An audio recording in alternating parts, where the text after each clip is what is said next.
नमस्कार। आज की वीडियो में बात करने वाले हैं dark reality of short hand coaching. Short hand coaching मतलब कि हम ऑफलाइन कोचिंग की बात करने वाले हैं। सबसे पहले मुझे ये बताइए, जो ये नया साल आया है, इसके शुरुआत के दिन आपके कैसे गए? आप कितनी पढ़ाई कर रहे हैं? मुझे कमेंट में बताइए। आज सुबह से लेके अभी जिस टाइम पे भी आप ये वीडियो देख रहे हैं, आपने कितनी पढ़ाई करी है? क्या आपने जो अपना डेली टारगेट सेट किया था उसे कंप्लीट किया है? चलिए अब वापस वीडियो पे आते हैं। शुरुआत में ही वीडियो के मैं आपको एक डिस्क्लेमर देना चाहती हूँ कि मेरा कोई कोचिंग सेंटर शॉर्ट हैंड से रिलेटेड नहीं है, ना ही मेरा कोई ऑनलाइन शॉर्ट हैंड बैच चलता है जिसको मैं यहाँ प्रमोट कर दूँगी, ना ही इस वीडियो में किसी भी शॉर्ट हैंड ऑनलाइन कोचिंग का प्रमोशन हो रहा है। इन तीनों ही बातों को ध्यान में रख लीजिए। मतलब कि मैं ऐसा आपको बिल्कुल भी नहीं कहने वाली हूँ कि ऑफलाइन सेंटर इतने बेकार हैं या ये हैं, आप मेरे ऑनलाइन कोर्स में आ जाओ, ठीक है? या मैं किसी ऑफलाइन कोचिंग का भी प्रमोट नहीं कर रही हूँ कि बाकी तो ऐसे होते हैं तो आप यहाँ चले जाओ, ऐसा कुछ भी नहीं कर रही हूँ, ठीक है? तो इन सारी बातों को ध्यान में रखते हुए अब हम बात करते हैं क्या क्या चीज़ें हैं जिनसे आपको बच के रहना चाहिए।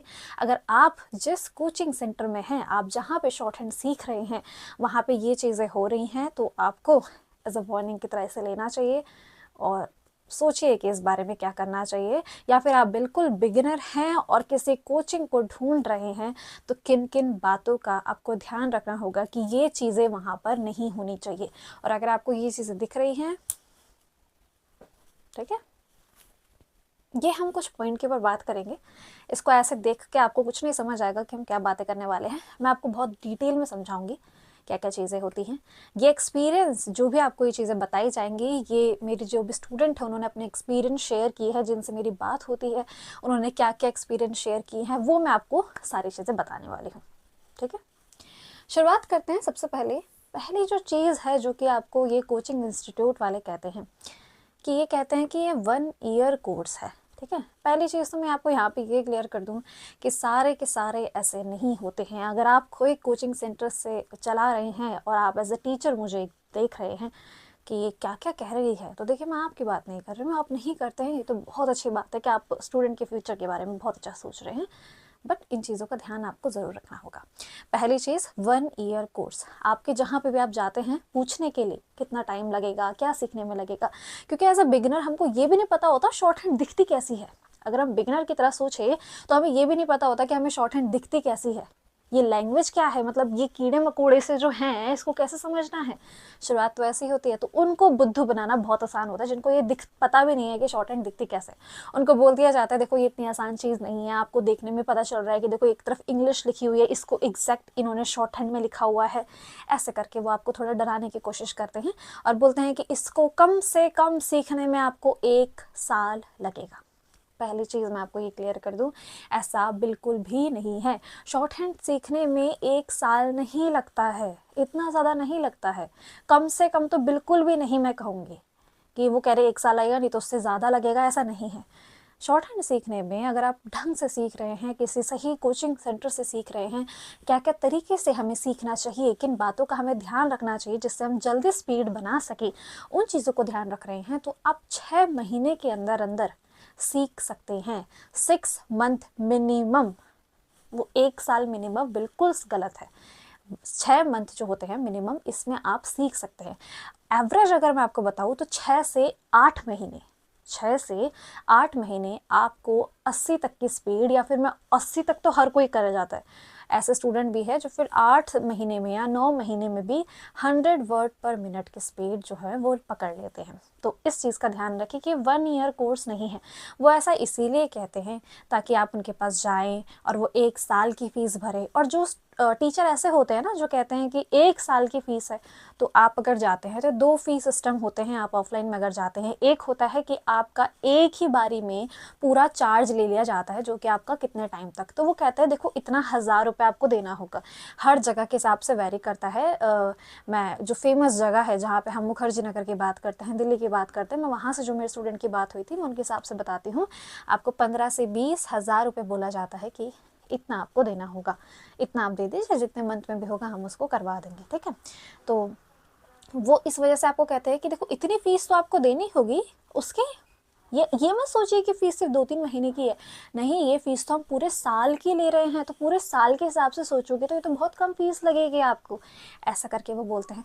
दूसरा तरीका ये होता है कि ऐसे करके जो, और दूसरा सिस्टम जो होता है फीस लेने का, वो ये होता है कि आपसे वो मंथली बेसिस पे फीस लेते हैं।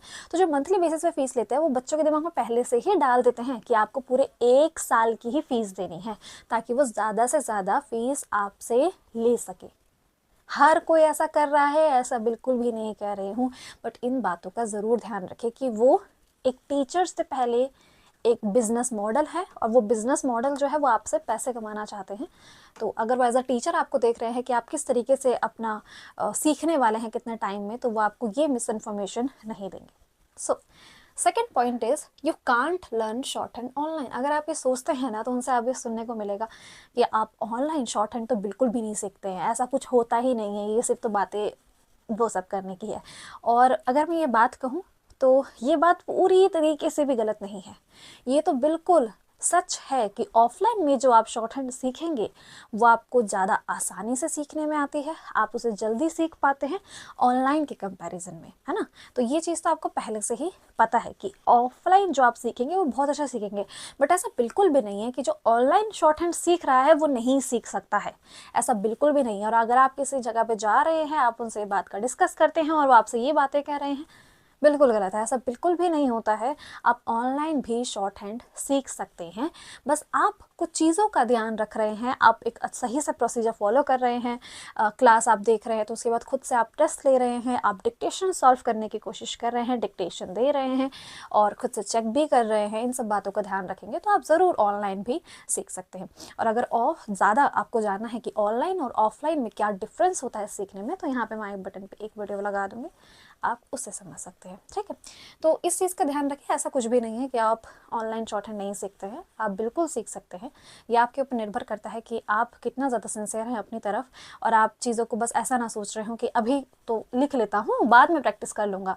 ये जो फॉर्मूला स्टूडेंट लगाते हैं ना, और ये मैं आपको ऐसा कोई स्टैट्स का नंबर नहीं बोलूँगी 80% 90% नहीं, मैं आपको ये कह देती हूँ कि ज़्यादा से ज़्यादा स्टूडेंट जो होते हैं ना, वो यही सोचते हैं कि अभी मैं सारा सिलेबस कंप्लीट कर लेता हूँ, रिवीजन मैं करूँगा बाद में, प्रैक्टिस मैं करूँगा बाद में, क्योंकि वो तो मेरा प्रैक्टिस का दौर होगा, तो मैं अभी जल्दी से जल्दी सिलेबस कंप्लीट कर लेता हूँ।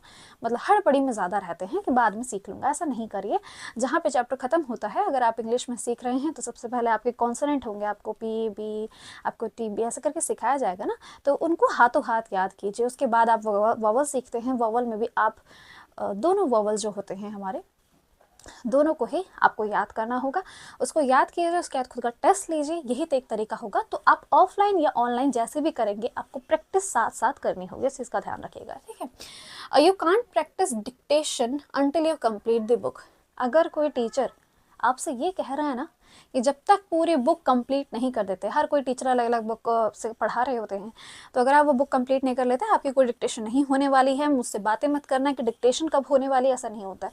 तो जब भी आप किसी कोचिंग सेंटर में जाएं, उनसे जाके बात करें कि आप डिक्टेशन क्या हिसाब से लेते हैं, किस टाइम पे या फिर किस महीने में आके आप डिक्टेशन शुरू कर देते हैं। अगर मैं आपको बताऊँ कि आपको डिक्टेशन कब शुरू कर देनी चाहिए, तो वो होगा आपका, जैसे ही आपका पहला जो चैप्टर होता है आपका शॉर्ट हैंड के अंदर, वो आता है आपका कॉन्सोनेंट। तो कॉन्सोनेंट में एज सच आपको डिक्टेशन की कोई खास ज़रूरत होती नहीं है, वो आपको एक छोटा सा टेस्ट दे सकते हैं कि कुछ वर्ड बना दिए, PKLMS ऐसा कर कुछ लिख दिया, और आपको उसे ज्वाइन करना होता है, कॉन्सोनेंट आप ज्वाइन कर लेते हैं, वो होता है, इसमें कोई डिक्टेशन का टेस्ट नहीं होता। वॉवल जो होता है, जैसे आपका सेकंड चैप्टर आता है वॉवल कंप्लीट होती है, आपकी डिक्टेशन शुरू हो जानी चाहिए।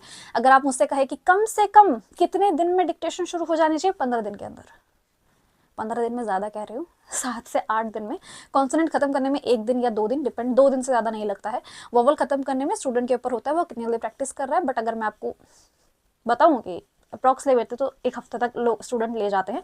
तो इसको दिमाग में रखते हुए 15 दिन अगर आप सोच ले, 10 से 15 दिन के अंदर अंदर डिक्टेशन शुरू हो जाती है। अगर वो ये कह रहे हैं कि नहीं, आपकी डिक्टेशन शुरू होगी 2 महीने बाद, आपकी डिक्टेशन शुरू होगी आप जब पूरा बुक खत्म कर लेंगे, वहीं से निकल जाइए, कुछ फायदा नहीं होगा। डिक्टेशन अगर आप पहले ही, जैसे ही आपका चैप्टर खत्म हो रहा है, उसके बाद आप उस चैप्टर की डिक्टेशन नहीं दे रहे हैं, जिस टाइम पर आप एक वर्ड बनाना सीख जाए जिसके अंदर आप वॉवल्स भी उसमें ऐड हो रहे हैं, आप उसे बनाना सीख जाए, वही टाइम है कि आप डिक्टेशन करने के लिए कैपेबल हैं। तो वो सेकंड चैप्टर जो होता है आपका वॉवल, उसी में वो हो जाता है। तो इस चीज़ का ध्यान रखें, जो भी टीचर आपको ऐसा कह रहा है कि आपकी डिक्टेशन बहुत टाइम बाद होगी, ना ना ना ना ना, ठीक है, इस चीज़ का ध्यान रखें, डिक्टेशन का भी। और ऑनलाइन में भी कर रहे हो उसमें भी आप बिल्कुल ये चीज़ों का ध्यान रखना। अभी तो हम ऑफलाइन की ही बेसिकली बात कर रहे हैं। तो ऑफलाइन में ये चीज़ बोली जाती है, और मैं सच बता रही हूँ बहुत जगह बोली जाती है। मेरे स्टूडेंट्स ने मुझे खुद आके बताया कि मैम डिक्टेशन कब शुरू करें, मैम डिक्टेशन कब शुरू करें। अरे जिस दिन आपका वोवल चैप्टर खत्म हो जाए ना, उसके बाद ही डिक्टेशन, और हर चैप्टर के एंड में डिक्टेशन होनी चाहिए, यही है तरीका। फिर पूरा सिलेबस खत्म हो जाए उसके बाद जब आप प्रैक्टिस कर रहे हो तो आप अलग अलग मैगजीन से करते हैं, आप अलग अलग मैटर से करते हैं, अनसीन होते हैं, सीन होते हैं, आप हर जगह से कर रहे होते हैं, तो वो एक अलग चीज़ है। डिक्टेशन आपके हर चैप्टर के खत्म होते ही होनी चाहिए। अगर आपके टीचर ये करवा रहे हैं, नहीं करवा रहे हैं, बात करिए कि सर हमें डिक्टेशन चाहिए, और आपको लगता है कि वो टीचर बहुत ही अच्छा पढ़ा रहे हैं और डिक्टेशन आप खुद भी कर सकते हैं, तो वो आपका कॉल होगा, बट आपको डिक्टेशन करनी है। बस मैं आपको ये कहना चाहती हूँ। लैंग्वेज की अगर मैं बात करूँ तो आपको पता है, आपको 2 लैंग्वेज आपको होती है। इंग्लिश में सीखना चाहते हैं शॉर्ट हैंड, या हिंदी में सीखना चाहते हैं आप शॉर्ट हैंड, ये दोनों बातें होती हैं। और लोकेलिटी का फ़र्क होता है हर जगह पर।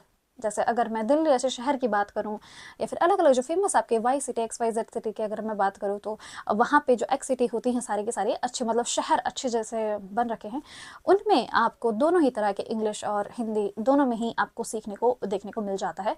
बट यहाँ पर मैं बात कर रही हूँ जो बिल्कुल ही ऐसे इलाके से आते हैं, उनकी लोकेलिटी ऐसी है, वहाँ पे ऐसा कुछ नहीं मिलता है, एक आध इंस्टीट्यूट मिल गए तो मिल गए, उनके लिए तो देखो ऐसा बिल्कुल मत करना। अगर आपके पास कोई भी वहाँ पे ऑप्शन नहीं है तो आपके पास एक ऑप्शन है ऑनलाइन सीखिए। बट अगर आपके पास ऑप्शन है ऑनलाइन और ऑफलाइन का, तो अपने हिसाब से डिसाइड कीजिए कि आपको किस लैंग्वेज में सीखना है। तो टीचर्स क्या करते हैं, जहाँ पे एक ही तरीके के शॉर्ट हैंड सिखाई जाती है, या तो फिर इंग्लिश सिखाई जाती होगी या हिंदी सिखाई जाती होगी, तो ज़्यादातर हिंदी ही देखने को मिलती है, जो लोकेलिटी ज़्यादा अलग अलग होती है। तो वो कहते हैं कि इसी मीडियम में सीख लीजिए, इसी में ही आपको वैकेंसी ज़्यादा देखने को मिलेगी, यही बहुत आसान होता है, उसमें जाने की ज़रूरत ही नहीं है। वो इसलिए कह रहे हैं बिकॉज ये ध्यान रखिए कि वो एक सबसे पहले एक टीचर होने से पहले, आपके टीचर होने से पहले वो एक बिजनेस मॉडल है, उन्होंने बिजनेस के लिए ही इस चीज़ को शुरुआत किया था। और इसमें मैं बिल्कुल भी गलत नहीं कहूँगी, कर सकते हैं बिल्कुल, बट टीचर बच्चों का भी ध्यान रखना होगा। तो ये गलत एडवाइस जो होती है ना, कि हम जिस लैंग्वेज में पढ़ा रहे हैं, हम जिस मीडियम में आपको सिखा रहे हैं, उसी में सीखिए, इसी में ही आपका फ़ायदा है, तो बिल्कुल भी ऐसा मत करना। ये डिसीजन आपका है कि आपको इंग्लिश में सीखनी है या हिंदी में सीखनी है। इसका और अच्छे से क्लियर आंसर चाहते हैं तो मैं कहूँगी, एक अगर क्लियर आंसर कि जिस भी मीडियम में आप बचपन से पढ़े हैं, इंग्लिश मीडियम में पढ़े हैं तो इंग्लिश में सीखिए, हिंदी मीडियम में पढ़े हैं तो हिंदी से सीखिए। और अगर आपको इसके अलावा और भी है तो मैं एक प्लेलिस्ट डाल दूंगी, आपको मेरे डिस्क्रिप्शन प्लेलिस्ट मिल जाएगी। तो शॉर्ट हैंड से रिलेटेड जितनी भी वीडियो मेरे यूट्यूब पे आ सकती, जितनी भी बनी है, वो आपको एक ही जगह मिल जाएगी, तो आप एक ही साथ सारी चीज़ें देख सकते हैं। तो लैंग्वेज का ध्यान रखना, टीचर जो लैंग्वेज में बोले वो नहीं चूज़ करनी, अपने हिसाब से करिए, आपको जिसमें करना है करिए। क्योंकि सिर्फ लैंग्वेज का खेल यहाँ सीखने में नहीं है कि मान लीजिए आप हिंदी मीडियम से हैं और आपने इंग्लिश मीडियम में सीख लिया और आपको लग रहा है कि ये तो आसान होगा, मेरे को तो समझ भी आ रहा है, 1-2 महीने बीत गए, अरे ये तो बहुत आसान है। आसान है जब तक आप डिक्टेशन को ट्रांसक्राइब करने नहीं जाते हैं। जैसे ही आप ट्रांसक्राइब करते हैं आपको पता चलता है नहीं समझ आ रहा है, बिकॉज आप इंग्लिश के साथ इतने यूज टू है ही नहीं, आप इतना ज़्यादा इंग्लिश को समझते हैं ही नहीं, तो जब आप ट्रांसक्राइब करेंगे तो आपसे वो नहीं होगा। और जब आपकी ऑडियो चल रही होती है, आप खुद उस टाइम पे लिख रहे होते हैं, तो कुछ ऐसे सिमिलर वर्ड्स होते हैं जो सिमिलर साउंड करते हैं, आपको दिमाग लगाना होता है कि यहाँ पे किस तरह का वर्ड यूज़ हो रहा होगा। जैसे कि अगर मैं आपको एक एग्जाम्पल बताऊँ, एक होता है वर्ड्स, WORSE, वर्ड्स। वर्ड्स मतलब होता है बहुत बेकार ही कंडीशन, वर्ड्स केस क्या है ऐसा करके आप समझ सकते हैं। दूसरा होता है वर्स, उसको भी वर्स ही बोलते हैं, WVERSE। तो उसके अंदर जो उस वर्स का मतलब होता है वो श्लोक होता है। तो आपको लाइन के अकॉर्डिंग समझना होगा ना कि वहाँ पे क्या चीज़ बोली जा रही है।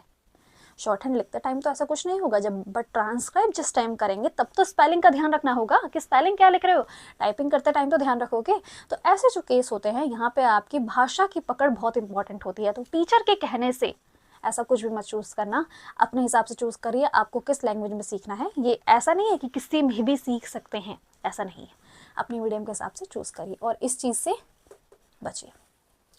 मिस इन्फॉर्मेशन टीचर लोग, मैं बताती हूँ, देखो हर कोई टीचर ना जानबूझकर ये चीज़ नहीं करता है, ठीक है, जानबूझकर वो चीज़ कोई नहीं करता है, और अगर करते भी होंगे तो बहुत ही कम होंगे। मिस इन्फॉर्मेशन के बारे में अगर मैं बताऊँ तो मेरे पास एक किस्सा है। मेरे पास एक स्टूडेंट आए थे, 2023 की बात है ये। 2023 में जब आपका स्टेनोग्राफर का जो एग्ज़ाम हुआ था उस टाइम की बात है। तो आपको जैसे कि पता है जो उसका शॉर्ट हैंड का जो स्किल टेस्ट हुआ था वो आपका जनवरी में हो गया था, मेरे हिसाब से फर्स्ट वीक में ही हो गया था। 3, 4, 5 इन तीनों में से एक किसी 2 डेट पे आपका स्किल टेस्ट करवा दिया गया था 2023 में, है ना, एसएससी स्टेनोग्राफ का करवा दिया गया था। तो उस टाइम पे एक स्टूडेंट ने मेरे साथ एक एक्सपीरियंस शेयर किया था उनका, कि जैसे ही उनका एग्ज़ाम ख़त्म हुआ था जब भी उनका हुआ था अक्टूबर नवंबर के टाइम पे, याद नहीं है मुझे किस टाइम पे, उस टाइम पे स्किल टेस्ट जो हुआ था अक्टूबर में हुआ था शायद। तो उन्होंने जब उसका एग्ज़ाम दे के आए, उन्होंने सीबीटी दे के आए, उसके बाद जब वो सीखने गए, हर किसी स्टूडेंट का यही होता है कि पहले एग्ज़ाम दूंगा, अगर एग्ज़ाम में अच्छे मार्क्स आए तो मैं जाके सीखूंगा, जो कि बहुत गलत चीज़ भी है। ऐसा नहीं करना चाहिए आपको। पहले से ही अगर आप डिसाइड है, आपने सोच लिया है कि आपको स्टेनोग्राफर में ही जाना है, तो आपको शुरू से ही ये चीज़ तय कर लेनी चाहिए कि आपको तैयारी कर लेनी है शॉर्ट हैंड की। तो उनका केस बताती हूँ, उन्होंने क्या किया, वो गए किसी कोचिंग इंस्टीट्यूट में, वो कहानी है, बोर हो रहे हो तो आगे स्किप कर देना, बट ये कहानी सुन लो। तो उन्होंने वहाँ पे जाके, और ये दिल्ली जो शहर की बात कर रही हूँ मैं, और दिल्ली में भी ऐसी वैसी जगह नहीं, मैं सीधा मुखर्जी नगर की बात कर रही हूँ। तो वहाँ पे वो जाते हैं और एक कोचिंग इंस्टीट्यूट में बात करते हैं, क्योंकि उनको कोई आइडिया नहीं था, वो उसका फर्स्ट अटैम्प्ट था, उस बच्चे का वो फर्स्ट अटैम्प्ट था। तो उन्होंने जाके उनसे बात करी कि उनको शॉर्ट हैंड सीखनी है। तो उन्होंने जाते ही उन्हें एक रसगुल्ला खिलाया, ठीक है। वो जाते हैं बात करने के लिए, उन्हें एक रसगुल्ला खिलाते हैं, और रसगुल्ला खिला के कहते हैं, वो अपने पापा के साथ गए हुए थे उस टाइम पे, खिलाते और कहते हैं कि मेरे एक स्टूडेंट का सिलेक्शन हो गया। तो आप जब हो, आप जाके ऐसे बात कर रहे हो तो आपको लगा ये तो बहुत अच्छी चीज़ है कि किसी का सिलेक्शन हो गया। तो बात ये थी, वो हर किसी के साथ ऐसे ही करते थे।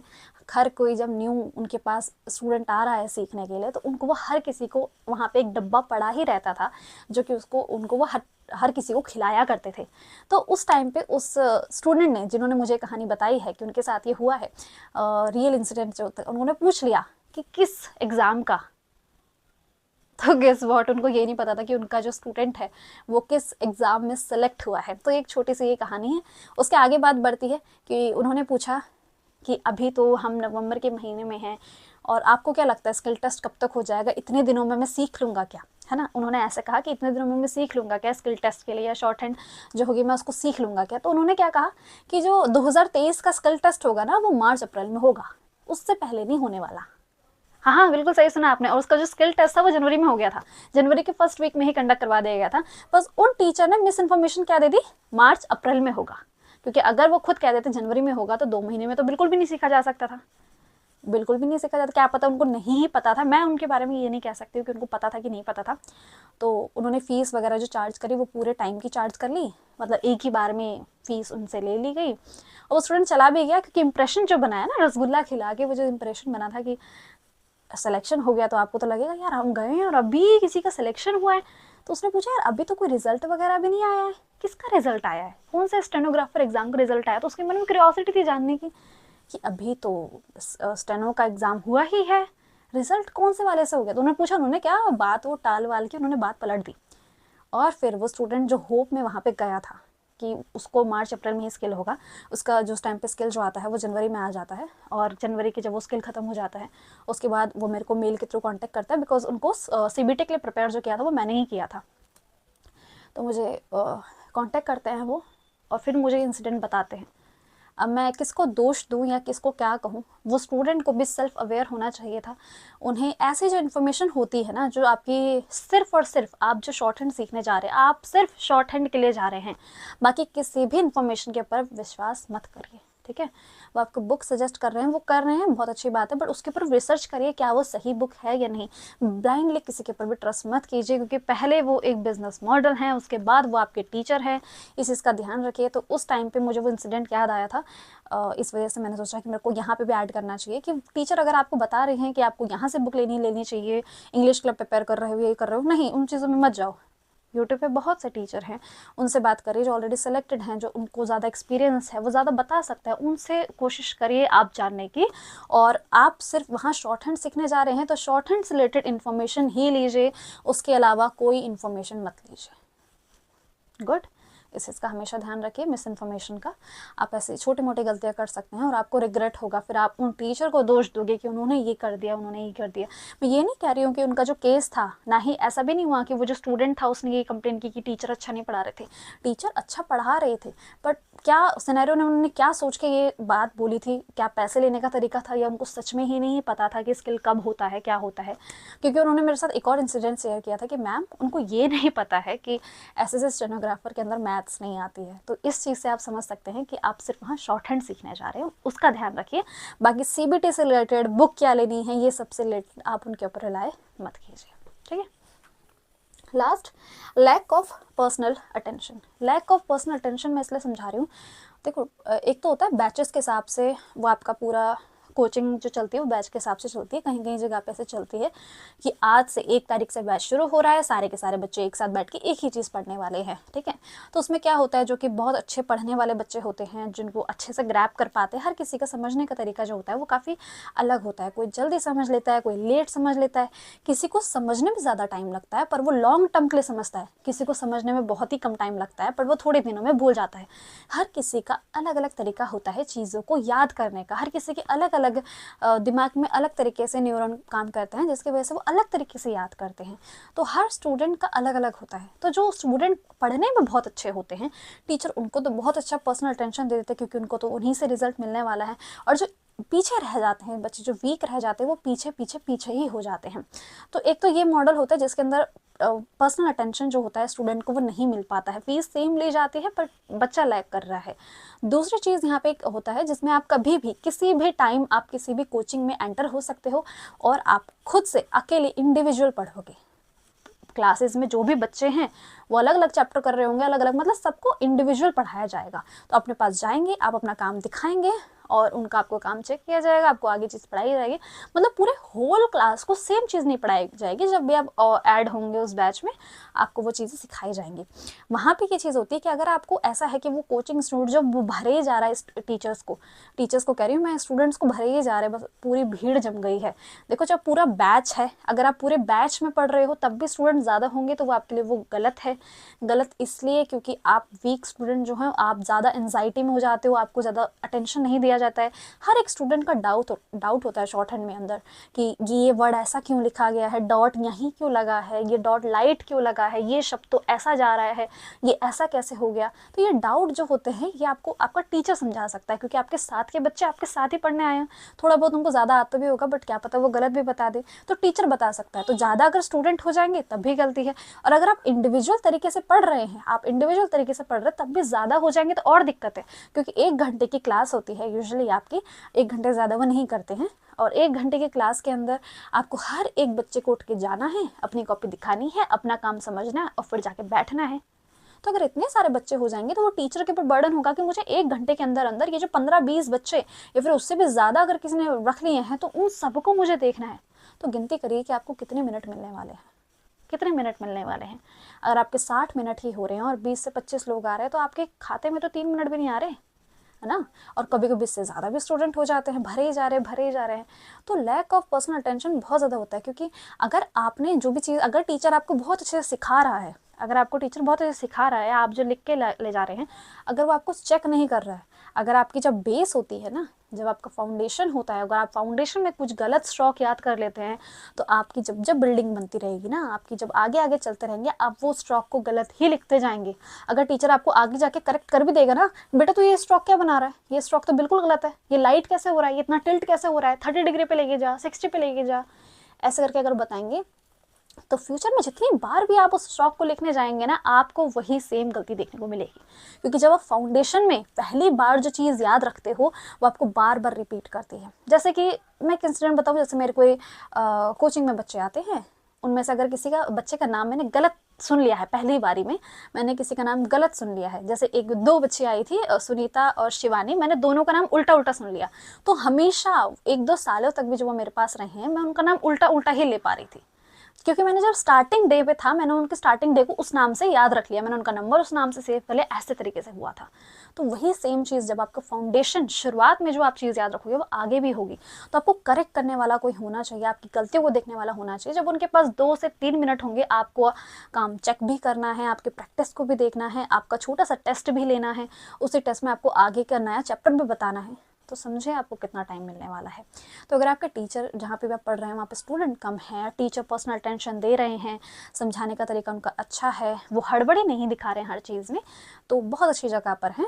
और वरना ये चीज़ें बहुत अलग अलग जगह पे देखने को मिल रही है। वीडियो के एंड तक आते आते भी मैं यही कहूँगी, मैं कुछ चीज़ प्रमोट नहीं कर रही हूँ यहाँ पे आके, आपको कोई भी शॉर्ट हैंड का बैच मैं प्रमोट नहीं करने वाली हूँ। बस ये बातें जो थी, जो कि मैंने बहुत सारे स्टूडेंट के एक्सपीरियंस को जानने के बाद हुआ है, क्योंकि जब आप ऑफलाइन में चीज़ें पढ़ा पढ़ा रहे होते हो ना, आपको बहुत चीज़ से पता चलता है। अब ऑनलाइन भी अगर मैं पढ़ाती हूँ, अभी जब मैं ऑनलाइन पढ़ाती हूँ, तो उसमें भी मेरे पास बहुत से स्टूडेंट होते हैं जो कि अपना एक्सपीरियंस मेरे साथ शेयर करते हैं, तो उनको सुन के मुझे पता चलता है कि रियलिटी में क्या हो रहा है। तो ये जो स्टूडेंट मेरे साथ शेयर कर रहे हैं, फॉर्म भरने वाले तो कितने सारे होते हैं, 50 लाख से ऊपर भरने वाले होंगे, जो हर कहीं ना कहीं ट्यूशन के लिए खोज कर रहे होंगे, उनके साथ ये कितनी चीज़ें हो रही होंगी। तो ये वीडियो जो होगी उनके लिए ज़रिया होगी कि अगर ये चीज़ें आपके वहाँ पे हो रही हैं तो इस चीज़ के ऊपर ध्यान दें, अपने टीचर से इसके बारे में डिस्कस करें और बात करें। मैं अभी भी वीडियो को एंड करते करते यही नहीं कह रही हूँ कि हर एक टीचर ऐसा है, बट ये भी जुटलाया नहीं जा सकता है कि ज़्यादा से ज़्यादा लोग भी ये चीज़ें कर रहे हैं। ठीक है, मुझे बताइएगा कमेंट में कि आपका क्या एक्सपीरियंस रहा है। ठीक है, मुझे कमेंट में बताइए कि आपका क्या एक्सपीरियंस रहा है, जहाँ पे आप पढ़ रहे हैं वहाँ पे किस बुक से पढ़ाया जाता है और आपने कितने महीने में सीख लिया शॉर्ट हैंड, अगर आप सीख चुके हैं, या क्या आपका पूरा एक्सपीरियंस रहा था, आप में इनमें से कौन सी चीज़ों को आपने देखा। तो जो बाकी स्टूडेंट होंगे उनको पता चलेगा कि मैं क्या बातें कर रही हूँ। यहाँ पर मैं एक प्लेलिस्ट डाल दूंगी जो कि शॉर्ट हैंड से रिलेटेड आपके जितने भी वीडियोस आज तक बनाई गई है, स्किल टेस्ट से रिलेटेड ना, शॉर्ट हैंड स्टेनोग्राफी से रिलेटेड वीडियो जितने भी होंगे मैं यहाँ डाल दूंगी। इस प्लेलिस्ट पे जाके आप जो वीडियोस देखना चाहते हैं वो देख सकते हैं। यहाँ पे आपको टैग प्रोडक्ट के अंदर, टैग प्रोडक्ट में मैं आपको जो भी बुक होंगी जो इंपॉर्टेंट होती है, जो कि आपको शॉर्ट हैंड सीखते टाइम देखनी होती है, वो यहाँ पे चीज़ें मैं डाल दूंगी। और एट द एंड में आपको बताऊंगी आप मेरी एप्लीकेशन कशिश भट्ट अकेडमी पर आ सकते हैं। शॉर्ट हैंड बैच प्रमोट नहीं हो रहा है, बट अगर आप CBT की तैयारी कर रहे हैं तो आपको फ़ायदा देखने को मिल सकता है। यहीं पर हम वीडियो का एंड करते हैं। बताइएगा आपको किसी और वीडियो के ऊपर भी आपकी कोई डिमांड है तो